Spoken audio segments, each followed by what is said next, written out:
ఆవిడ చూపు ఎక్కడ పడుతుందో అక్కడ పడిన ఉత్తర క్షణంలో ఇక అలా ఇలా ఉండదు, ఇక ఐశ్వర్యం.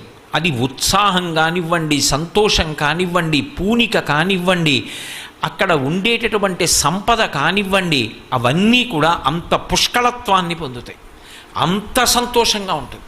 అందుకే ఆవిడ చూపులలోంచే అంతటి అనుగ్రహ ప్రసరణం చేసింది. అందుకే ఐశ్వర్యం ఎక్కడి నుంచి ఇస్తుంది అంటే ఆమె యొక్క చేతిలోంచి ఇస్తుంది అని చెప్పడం సాధ్యం కాదు.